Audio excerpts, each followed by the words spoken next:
S, ಇದು ಬೆಳಗಾವಿಯಲ್ಲಾದಂತಹ ದುರಂತ ಆಯಿತು. ಇನ್ನು ಹಾವೇರಿಯಲ್ಲಿ ರೈತರ ಕಥೆ ವ್ಯಥೆ ಏನು ಅನ್ನೋದನ್ನ ಹೇಳ್ತೀವಿ. ಕೇವಲ ಹಾವೇರಿ ಮಾತ್ರ ಅಲ್ಲ, ಇದು ಉತ್ತರ ಕರ್ನಾಟಕ ಭಾಗದ ಹಲವು ಕಡೆಗಳಲ್ಲಿ ರೈತರ ಪಾಡಿದೆ. ಅವರಿಗೆ ಭೂಮಾಪಕರೇ ವಿಲನ್ ಆಗಿದ್ದಾರೆ. ರೈತರ ಬಳಿ ಅವರು ವಸೂಲಿಗೆ ಇಳಿದಿದ್ದಾರೆ.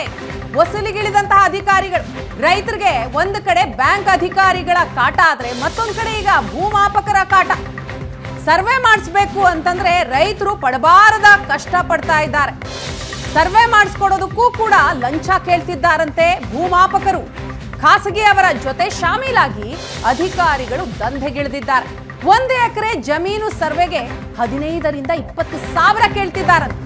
ಭೂಮಾಪಕರ ವಸೂಲಿಗೆ ಅನ್ನದಾತರು ಕಂಗಾಲಾಗಿ ಹೋಗಿದ್ದಾರೆ. ಏನು ಮಾಡಬೇಕು ಅಂತ ತೋಚ್ತಾ ಇಲ್ಲ. ಖಾಸಗಿ ಅವರ ಎಲೆಕ್ಟ್ರಾನಿಕ್ ಉಪಕರಣವನ್ನ ಪಡೆದು ಸರ್ವೆ, ಆ ರೀತಿ ಸರ್ವೆ ಮಾಡೋ ಹಾಗೆ ಇಲ್ಲ ರೂಲ್ಸ್ ಪ್ರಕಾರ ನೋಡಕ್ ಹೋದ್ರೆ. ಇನ್ನು ಬಾಡಿಗೆ ಪಡೆದು, ಮಷೀನ್ ಅನ್ನ ಬಾಡಿಗೆ ಪಡೆದು ಜಮೀನು ಅಳತೆ ಮಾಡ್ತಾ ಇದ್ದಾರೆ ಅಧಿಕಾರಿಗಳು. ಖಾಸಗಿ ಅವರ ಮಷೀನ್ ಬಾಡಿಗೆ ಹಣ ಯಾರು ಕೊಡ್ಬೇಕು? ರೈತರು ಕೊಡ್ಬೇಕು. ದೃಶ್ಯದಲ್ಲಿ ನೋಡ್ತಾ ಇದೀವಿ, ರೈತರು ದುಡ್ಡು ಕೊಟ್ಟಂಥದ್ದನ್ನ ಫೋನ್ ಪೇ ಅಲ್ಲಿ 6,000 ರೂಪಾಯಿಯನ್ನ ಓರ್ವ ರೈತ ಕೊಟ್ಟಿದ್ದಾರೆ ಭೂಮಾಪಕರಿಗೆ. ರೈತರಿಂದಲೇ ಹಣ ವಸೂಲಿ ಮಾಡ್ತಾರೆ ಈ ಮಷೀನ್ ಅನ್ನ ತರಿಸೋದಿಕ್ಕೆ. 15ರಿಂದ 20 ಸಾವಿರ ರೂಪಾಯಿವರೆಗೂ ಕೂಡ ಲಂಚ ಪಡೆದಿದ್ದಾರಂತೆ.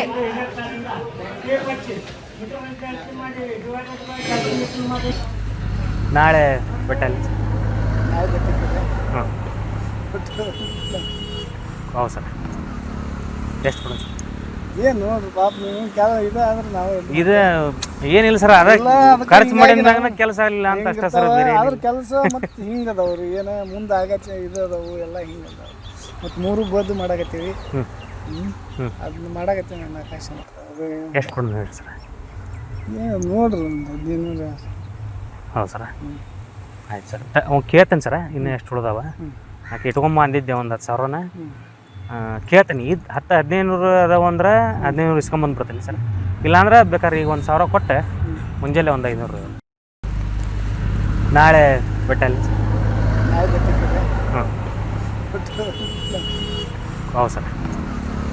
ಎಷ್ಟು ಕೊಡೋದು ನೋಡಿ, ನಮ್ಮ ಪ್ರತಿನಿಧಿ, ಹಾವೇರಿಯ ಪ್ರತಿನಿಧಿ ಪವನ್ ಅವರೇ ಭೂಮಾಪಕರ ಬಳಿ ಮಾತನಾಡಿಸ್ತಾರೆ.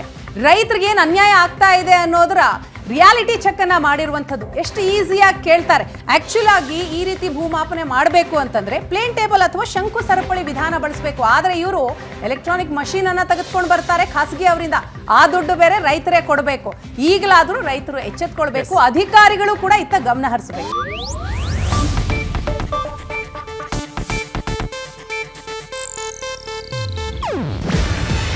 ಇದು ಏಷ್ಯಾನೆಟ್ ನ್ಯೂಸ್ ನೆಟ್ವರ್ಕ್ ಪ್ರಸ್ತುತಿ.